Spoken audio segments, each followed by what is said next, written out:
Clarence had fallen for my friend.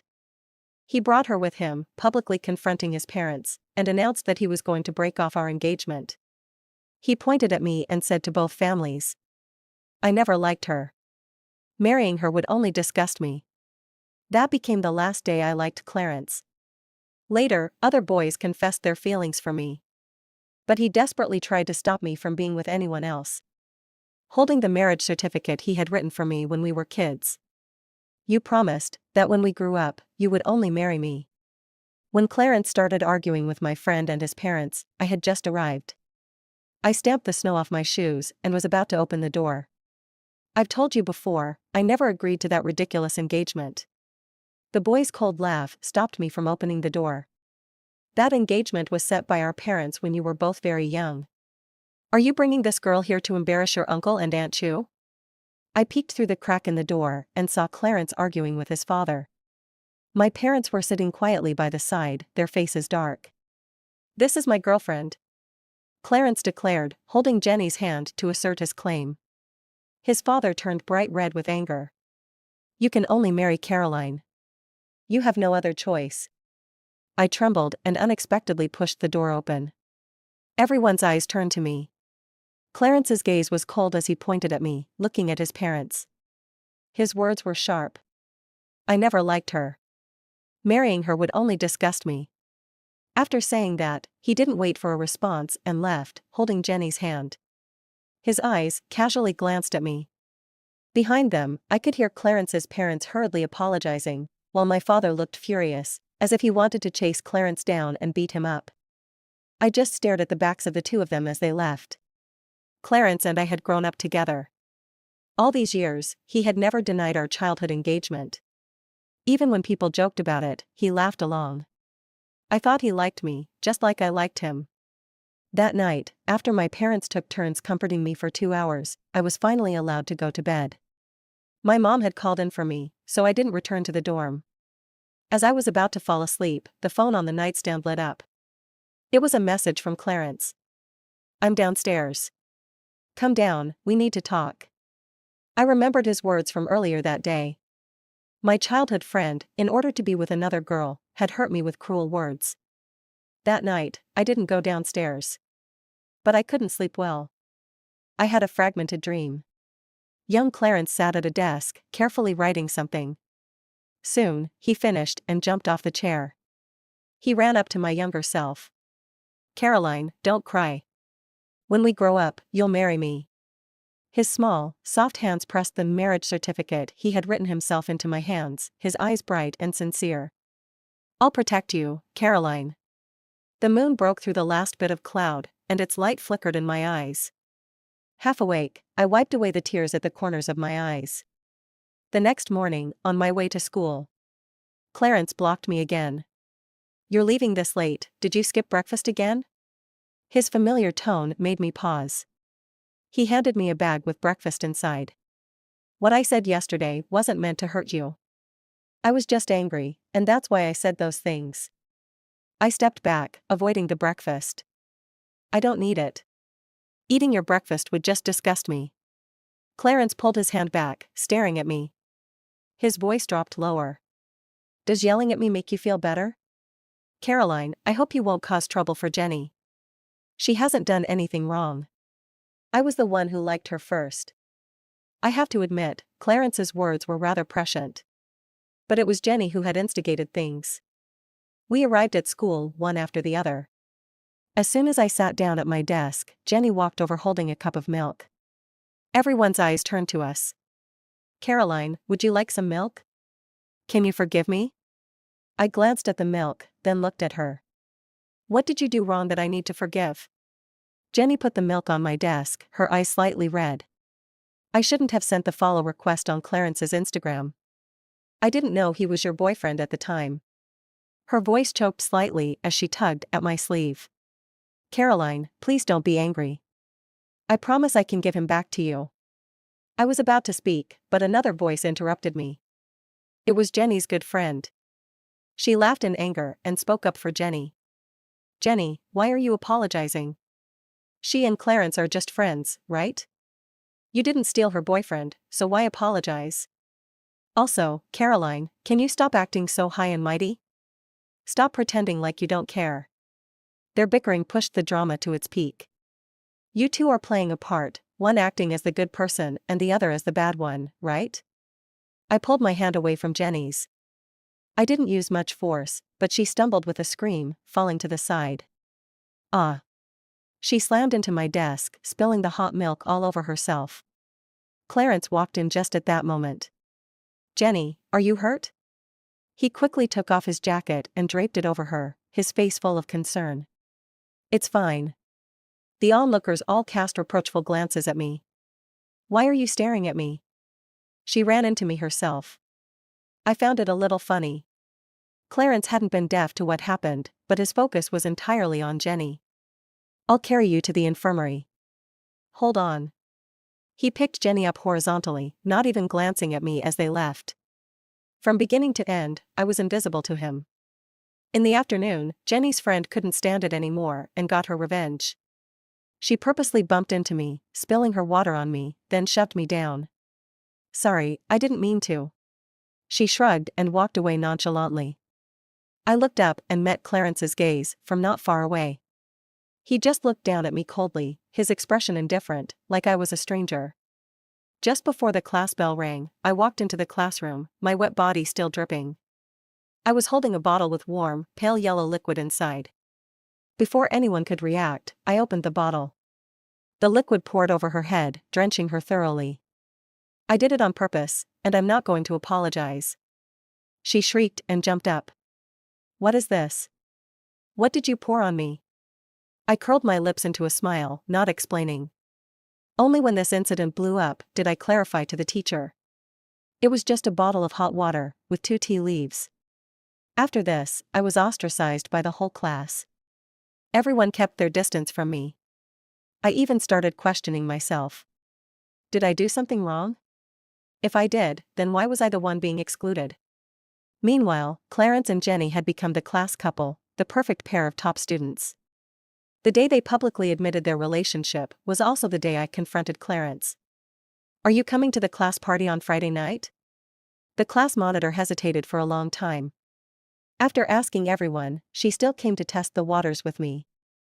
I kept my expression calm, but the hand I hid under the table involuntarily clenched. Join in, I thought. Maybe I wasn't as disliked as I thought. In the club, everyone sat together, playing truth or dare. The bottle landed on Clarence. Someone asked with a mischievous grin. If your Caroline and your rumored girlfriend Jenny fell into the water at the same time, who would you save? At the time, I didn't think it would be a self-fulfilling prophecy. Clarence and the others were sitting right across from me. The air instantly froze. I lowered my gaze and stared at my juice, not blinking once. I knew I could make an excuse to leave the room. But for some reason, I didn't move. The guy across from me suddenly chuckled lightly. His tone was neither too fast nor too slow. What do you mean by rumored girlfriend? She's my girlfriend. Didn't I tell you guys? Out of the corner of my eye, he casually draped his arm over Jenny's shoulder and asked. Jenny, can you swim? No. The girl was a bit embarrassed. Clarence sighed softly, his words full of affection. Well, if you fall into the sea, I'll have to carry you and swim all the way, right? He didn't directly answer the question, but the implication was clear. It was obvious. Jenny was his girlfriend. Saving his girlfriend first was only natural. I gently closed my eyes, trying to hide the bitterness in my gaze. The others started teasing. I barely breathed, lowering my presence even more, afraid of being met with pitiful, mocking eyes. But Jenny didn't seem ready to let me off the hook so easily. When it was my turn, she smiled sweetly, looking harmless. With a soft voice, she asked. Caroline, is there anyone here you like? Even if you liked them in the past, it counts. She said the meanest things in the most playful tone, making everyone think she was just joking. If you're lying, your whole family will die a terrible death. I felt cornered, as if there was no escape. If I stood up and caused a scene, I'd probably be permanently isolated. The others would start looking at me with strange eyes again. I raised my eyes slightly and met Jenny's gaze. Yes. As soon as the words left my mouth, I felt Clarence's sharp look on me. Jenny smiled and linked her arm with Clarence's. I see. If this had happened before, I would have felt embarrassed, trapped with no way out. But somehow, after admitting I'd liked Clarence, that feeling seemed to drift far away. It was like the faintest breeze swept away the last remnants of my unspoken feelings for Clarence. The wind passed, and the surface of the water remained undisturbed. At 17, I let go of my 3-year-long crush. I finally realized I didn't like Clarence anymore. Caroline. The party was winding down, and just before I was about to leave, Clarence called out to me. He walked up, his expression complicated. Today, you said you liked someone. He paused for 2 seconds before continuing. Was it me? Honestly, I couldn't summon any feelings for the guy in front of me anymore. Yes. I added, but that was in the past. The moment you pointed at me and said marrying me would be disgusting, I decided I didn't like you anymore. Besides, you have a girlfriend now. I've really moved on. Clarence pressed his lips tightly together, silent. I didn't mean to hurt you. I've always thought of you as a little sister. I didn't want to hear his pale words anymore. Caroline, I'll make it up to you. Though I immediately rejected him. And showed with my actions that I truly wanted to distance myself from him and his girlfriend. But Clarence wouldn't listen. He kept doing pointless things to fill the void of his guilt. He insisted on bringing me breakfast, even though I threw a back at him every time. His occasional thoughtful gestures. Jenny couldn't see me avoiding him, and thought I was trying to steal Clarence away. She started making things difficult for me one after another. The day before the exam results were released, Jenny was called to the office alone. When she came back, she was crying on the desk. Rumors started spreading that she had cheated in the exam. Neither Clarence nor her friends believed Jenny had cheated.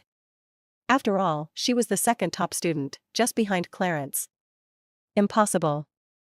That cheat sheet they found couldn't possibly be hers. Yeah, Jenny isn't that kind of person. I didn't pay much attention. But I remember that I did well on the exam. After checking the answers, I found I had made far fewer mistakes than before. When the results came out, before I had time to celebrate, Clarence blocked my path after school. Caroline. Did you do it? I was confused. What? Frame Jenny for cheating. Wasn't it you? Wasn't that cheat sheet you planted? He questioned me coldly, closing in step by step. Am I that free? I scoffed. Do you really think I care about her enough to cause trouble? Clarence stared at me with sharp eyes. Then why did your score go up this time? Can't it just be that I studied harder? I couldn't take it anymore. Clarence, stop being so paranoid. His face was shadowed. Suddenly, he sneered. Caroline, how did you turn into this? Frame someone, and you still haven't repented. Clarence shook his head, eyes full of disappointment. Is this how your family raised you? I laughed in anger, about to retort. But Clarence pressed his phone screen and put a surveillance video in front of me. After the exam ended, before the lunch break, I was the only one who entered the office. This was Jenny's plan. The cheat sheet had been deliberately placed in her test paper. She knew those questions, so no one believed she had cheated. And with this video, I was directly convicted. Clarence looked down at me, his gaze cold. And he tossed a final remark before leaving. Everyone has to take responsibility for their actions. I pinned my last hope on the teacher. After all, this was a matter that couldn't be settled with solid evidence. It relied on everyone's subjective judgment. But the teacher just looked at me with reproach. What's your purpose in doing this? Are you jealous that Jenny did better than you? My throat went dry in an instant, and all my strength drained away. I couldn't say a word. When Clarence accompanied Jenny into the office, she was still tearfully pleading. Aren't we supposed to be close friends? I always thought of you as a good friend. Is this how you treat me? She grabbed a thick book from the desk and slammed it into my face, while crying. You almost ruined my life with this. Do you know that? Clarence just turned his head away, silent. The teacher casually scolded Jenny for hitting me. She gave me a warning look before I could strike back. Then changed the subject. Caroline, apologize, and I won't cancel your exam results. If my results were cancelled, I would be placed in the advanced class for the final year. But how could I admit to something I didn't do? I'll say it once, I didn't frame Jenny for cheating. As soon as the words left my mouth, I felt a sharp pain in my nose. Jenny had slapped me hard enough to draw blood. I didn't care about the shocked looks from the three of them and walked away. Stop. Clarence chased after me, blocking my way. He saw my bleeding nose and frowned. But what he said was still reproachful. You have to apologize to Jenny. She shouldn't have to bear this shame because of you. I lightly wiped my nose and showed him my hand. Speaking in a soft voice. Can I go clean up first? I felt utterly exhausted. It was like someone hanging on the edge of a cliff, unable to hold on to the life-saving branch anymore. I didn't even want to argue with him. Clarence furrowed his brow. I'll take you. Saying that, he reached out to pull me. But I took a small step back, lowering my eyes, void of any emotion. Clarence. I said softly. Please. Get away from me. In the end, I still didn't apologize to Jenny. But it seemed like everyone just assumed I was framing her. Even the classmates who had ignored me before began to gossip behind my back. The exam paper I thought I did better on was also disqualified. My emotions, which appeared stable, were actually on the verge of collapse.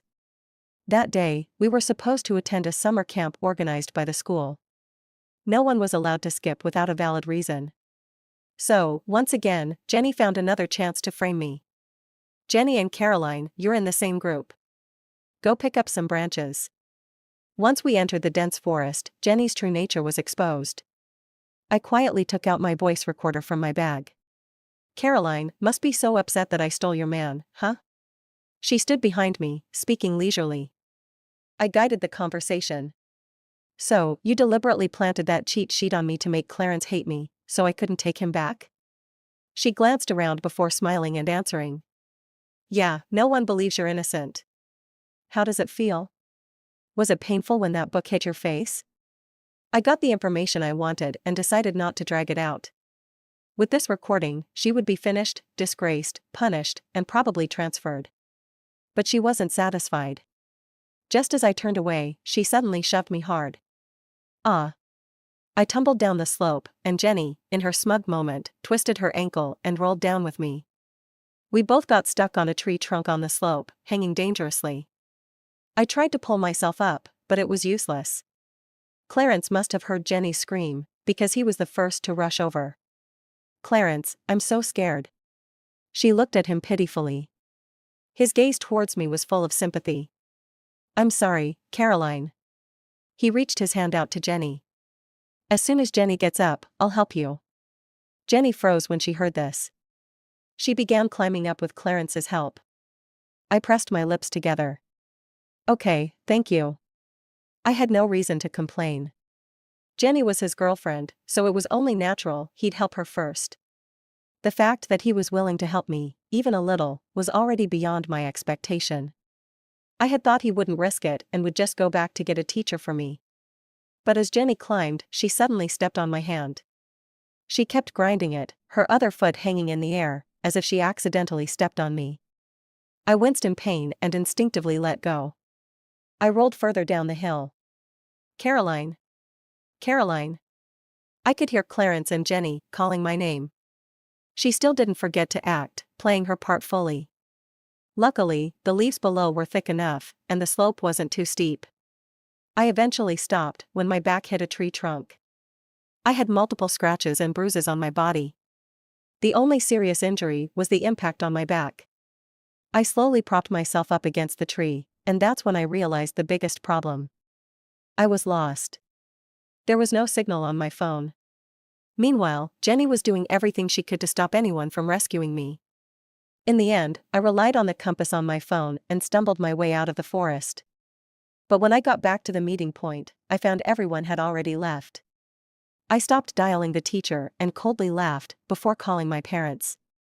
The injury wasn't serious, but I had to stay in the hospital for observation for a day. Clarence came to my hospital room after my parents returned home that evening. Caroline. His voice was hoarse. At that moment, I was staring out at the dark sky. Clarence. I slowly spoke, only noticing him out of the corner of my eye as he approached. Today, while I was trying to find my way out of the woods, I suddenly remembered our school trip to the forest park. I paused and looked at him. Do you remember? He looked confused, clearly not recalling. I continued, emotionless. That time I was bitten by a snake, even though you knew it wasn't poisonous, you still carried me to the hospital right away. It was so hot that day, and you ran the whole way, drenched in sweat, but you never put me down. Because you knew I was afraid of pain. I was lying on your back and I thought. I sighed softly. I really liked you, Clarence. How could people change so quickly? Why did the boy who used to take care of me in every little detail, always put me first, now say I was disgusting? Why did he allow others to hurt me? Even when my life was in danger, he chose to do nothing. Clarence's eyes were full of regret. He couldn't argue. All he could do was apologize. I'm sorry, Caroline. I was wrong, really wrong. Please forgive me, I won't leave you alone again. I took a deep breath. Looking at him, I raised my hand and slapped him. How dare you ask for my forgiveness? I stared at him. Go save Jenny first. She's your girlfriend. I can't blame you. But you knew it was dangerous when I fell, even though we've only known each other for 10 years, we're just classmates. Couldn't you at least tell the teacher or call the police? You're as cold-blooded as an animal. What if I hadn't made it out of the forest? I might have never had the chance to hear his useless words. Clarence looked defeated, unable to stand. He knelt by my bed and reached out to hold my hand. His voice trembled, his dark eyes full of pain. I'm sorry, Caroline. I forgot, I really forgot. Jenny's situation was just too urgent. I tugged at the dry corner of my mouth, avoiding him. What kind of urgency could she have had, considering she didn't even fall? Get out. Clarence didn't move, but looked at me pleadingly. When my gaze shifted to the glass on the bedside table, Jenny pushed the door to the room open. But she looked worse than me, sitting in a wheelchair with a sickly expression. Caroline, don't blame a why. Her eyes were slightly red, on the verge of tears.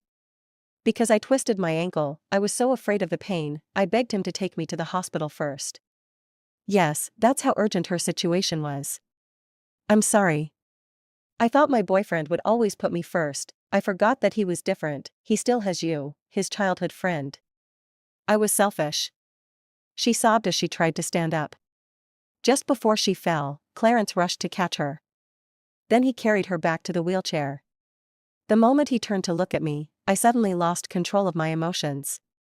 I crashed everything near me towards the two of them. Clarence shielded Jenny. And a piece of glass hit him on the forehead, drawing blood. Get out. I can't stand looking at you two for another second. I glared at them, every word heavy. Both of you disgust me. Jenny was considerate as always. Pulling at Clarence's sleeve, ready to leave. Clarence stared at me silently for a long while.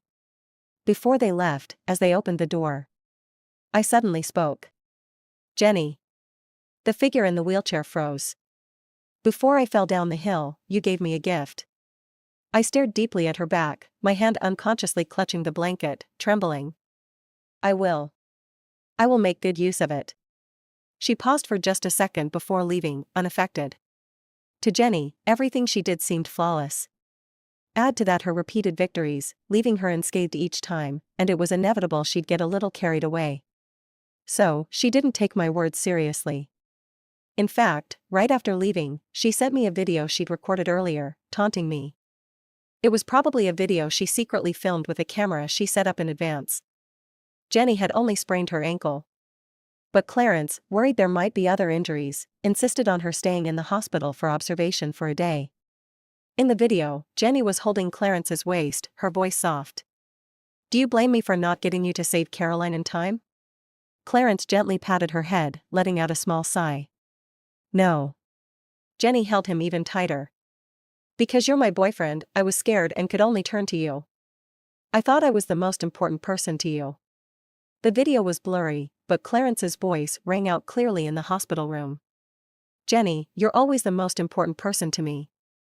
Just after he said that, he cupped her chin and leaned in to kiss her. Right after this video, there was a message. Now you know why he didn't go down to the hill to find you. I stared blankly at my phone for a moment before shutting it off. I found myself wondering, what was I doing when they kissed? Oh. I was anxiously trying not to get bitten by a snake, enduring the pain in my body. Slowly making my way out of the forest on my own. The wind that evening was colder than usual. Even though I already had a recording proving that Jenny was the mastermind behind the cheating in the exam. It was tricky, because I had also been pushed down the hill by Jenny. But there was no evidence for that. A recording would hardly be enough to bring her down in my eyes. Just as I was considering whether I should only submit the recording, Erica, a classmate, came to me.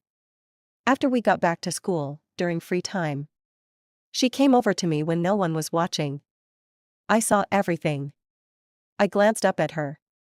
She continued, I was trying to explore a secluded area that day and saw Jenny push you.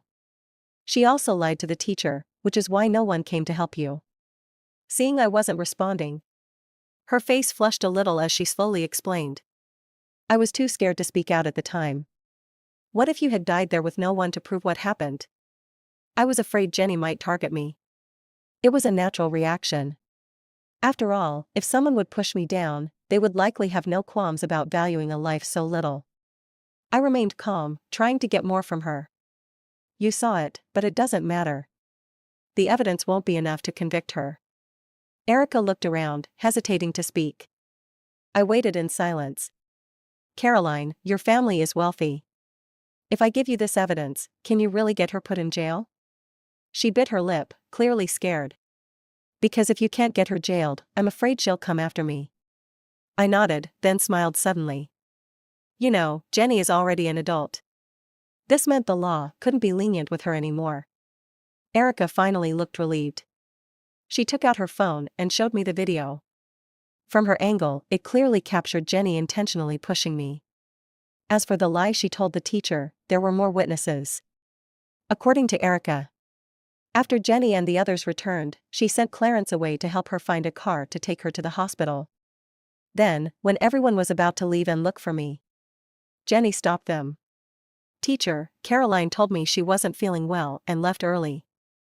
I saw her family's car pick her up. The teacher was skeptical. I'll need to call her parents to confirm. Jenny visibly panicked. Why is there no signal? The teacher frowned at her phone.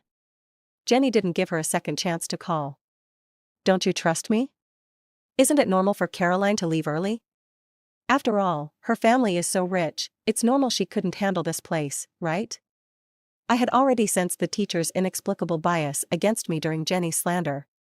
And how much she liked Jenny. At first, I thought it was just because Jenny was a good student. But now I realized it wasn't all about that. She probably had a deep-seated resentment toward wealth. Jenny had used this to her advantage, subtly bringing up my family background, fueling the teacher's dislike of me. At the right moment, Jenny shifted the topic, pretending to be in pain. My ankle's really swollen. Can you call my parents for me? Her actions flowed smoothly. And I lost any chance of being helped. Jenny was completely finished. But suddenly, I didn't want to see her destroyed right away. During Tuesday's break, I snuck into the broadcasting room when no one was paying attention. I hit record on the microphone. How did it feel? Was it painful when that book hit your face? Jenny's voice echoed clearly into everyone's ears. Unfortunately, I couldn't see her expression at that moment. Although I was scolded by the head of discipline for this, Jenny's reputation was shattered. Wait, Jenny really wrote those notes herself? My God, she's always been a goddess to me, how could she be this disgusting? The students' voices were full of unrestrained gossip. I watched as Jenny's face turned pale. At the same time, Clarence didn't look too good either. He stopped me while I was getting some hot water. His eyes full of panic and apology. Caroline. I misunderstood. I twisted the lid of the cup and spoke calmly. Say what you need to say, all at once. After a long pause, he finally spoke. Can you forgive me, Caroline? His tone was tentative. Without hesitation, I splashed the water into his face. It wasn't very hot, but it was enough to make him look pathetic. If you were me, do you think you could forgive me? Clarence stood still, letting me pour the water. The droplets fell from his hair, and he looked down, a sad smile on his face. Do you really hate me that much? That you don't even want our 10 years of friendship? The early spring wind was still cold, almost biting. Especially with Clarence's school uniform soaked. His shoulders shivered from the cold, yet he still stubbornly waited for my answer. Clarence. You don't have the right to bring up those 10 years. The moment my words fell, the hope in his eyes faded instantly. As he turned to leave, a quiet question came from behind. Really, can't you forgive me? How could I forgive him? How could I forgive someone whose actions made me completely let go of over 10 years of childhood affection in just 2 months? Just when Jenny thought this was the end, I sent her another message, leading her to the equipment room. It was a screenshot from the video Erica had sent me. What else do you want? Jenny gritted her teeth, her face pale. It seemed she hadn't been doing well these past few days. I held up a nearly 6 centimeter thick chinois dictionary. Weighing it in my hand. Slap yourself, and stop when I say so. Or should I do it? Your choice. Jenny was afraid I'd hold a grudge and take revenge. So she held back her anger and began slapping herself. The red marks on her face deepened, swelling unevenly. Suddenly, footsteps came from outside the equipment room. I panicked. 2 girls alone. One with a swollen, red face. With Jenny's personality, I would probably be labeled as a school bully. As I froze for a moment, the footsteps grew louder. I looked at the door that had a small gap. Just as I stood there, startled, the door was closed. Which meant, someone outside had shut it for me. A kind act. After Jenny made her own nose bleed, I stopped her actions. Please. She muttered, barely moving her lips, afraid to make the wound worse. Don't give the video to the police. I let out a light laugh, mocking her absurdity. I pushed the door open and walked straight out. All done? A small voice suddenly came from the door, making me jump. The Good Samaritan who helped close the door was Erica, who had happened to pass by. I'll keep an eye on things. No one saw you hit her. I didn't hit her. From the start, I had planned not to lay a hand on her. Jenny slapped herself, so they couldn't pin anything on me. Thanks. I nodded at her and was about to leave. Caroline. Her face was filled with hesitation. A few seconds later, she shoved a drink into my hands without a word. I'm sorry, I didn't know the truth before, and just went along with everyone isolating you. She spoke so quickly, one long breath in between. If you need any help with your studies, or anything else, you can come to me. Goodbye. After that, she turned and quickly left without looking back. I stared at the warm drink in my hands.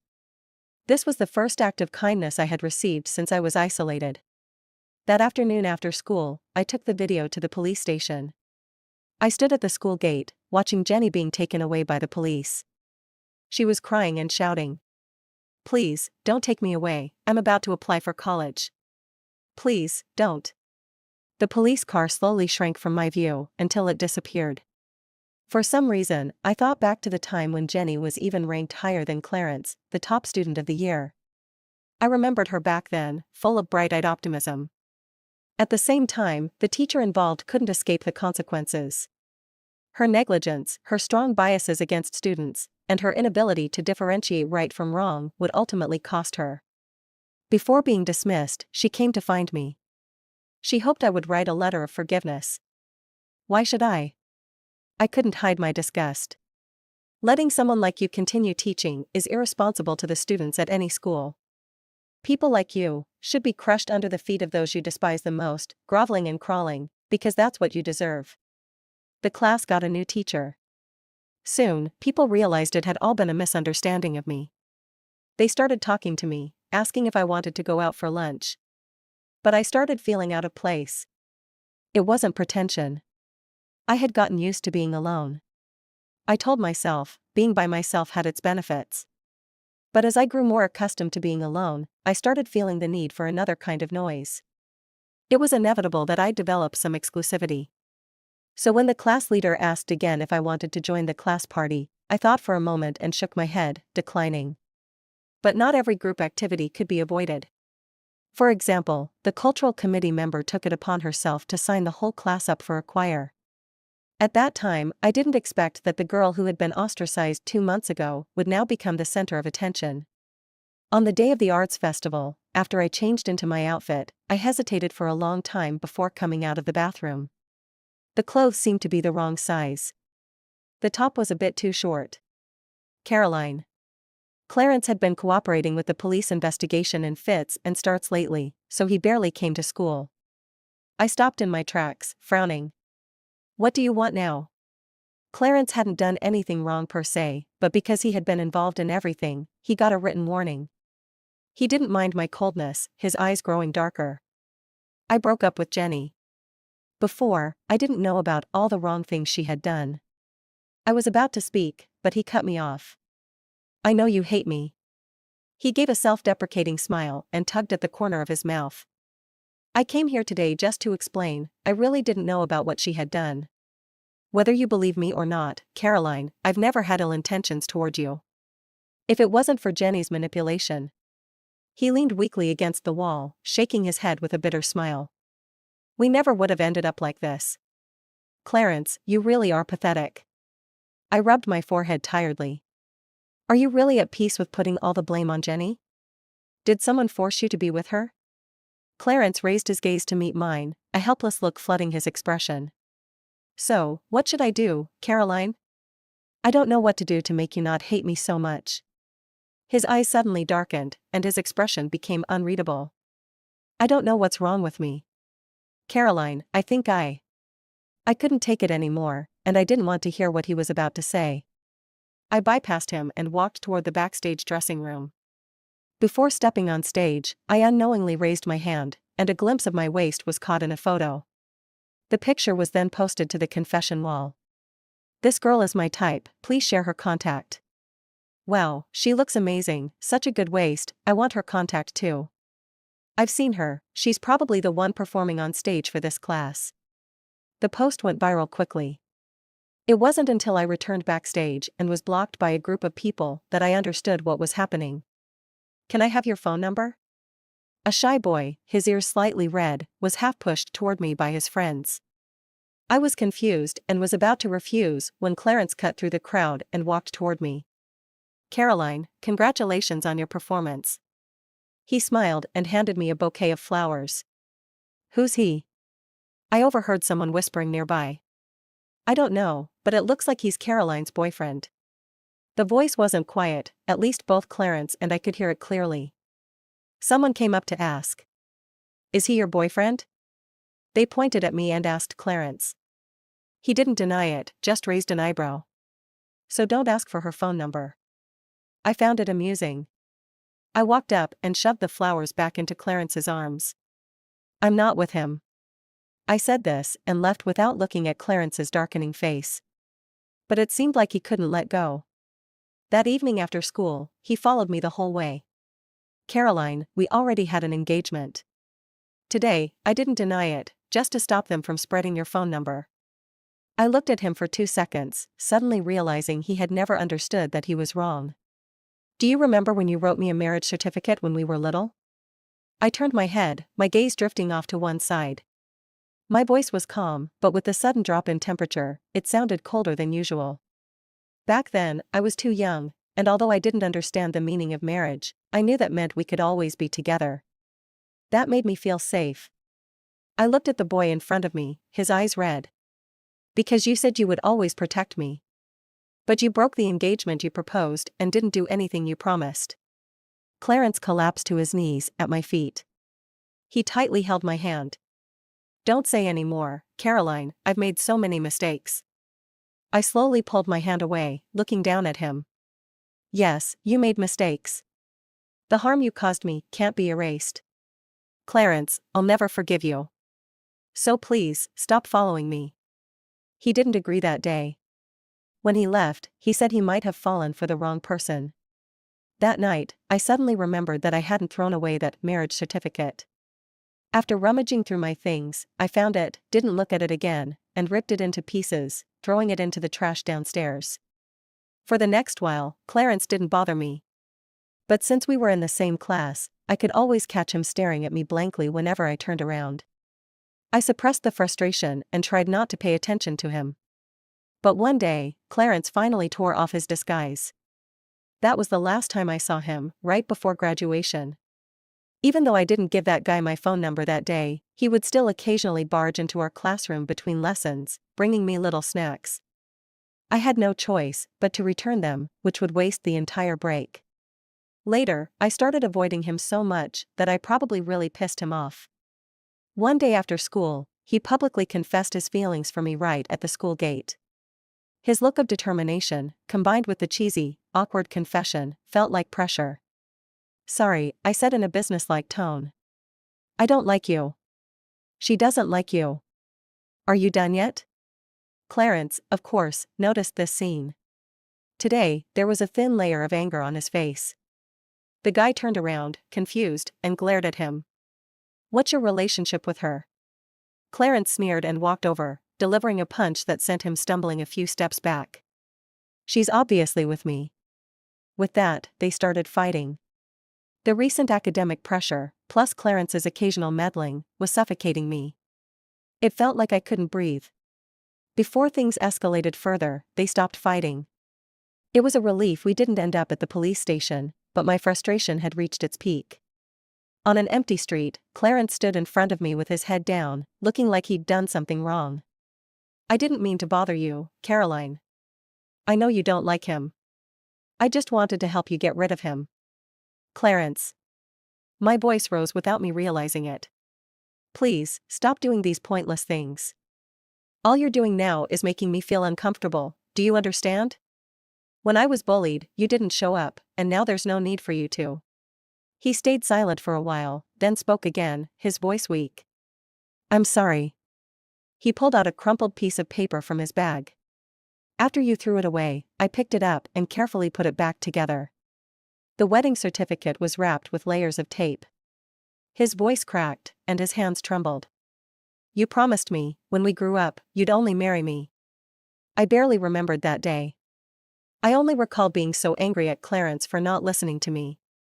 I probably scolded him for a long time and slapped him several times. In the end, I sat on the side of the road, crying, begging him not to bother me anymore. The wedding certificate he'd worked so hard to piece together was torn apart again by me. And after that, Clarence truly never appeared in front of me again. The next day, his parents called in to excuse him from school. They said he would study at home for the last month before graduation. Though I was a bit surprised, I felt more of a sense of relief. It wasn't until graduation that I heard from my parents about what happened to Clarence. On the way home that evening, he was distracted and caused a car accident. He had been cooperating with the treatment, so there was a chance he could recover in time for the college entrance exam. But he became so negative that he even refused to take his medication. His mom even called my mom before the exam, hoping I could go talk to him.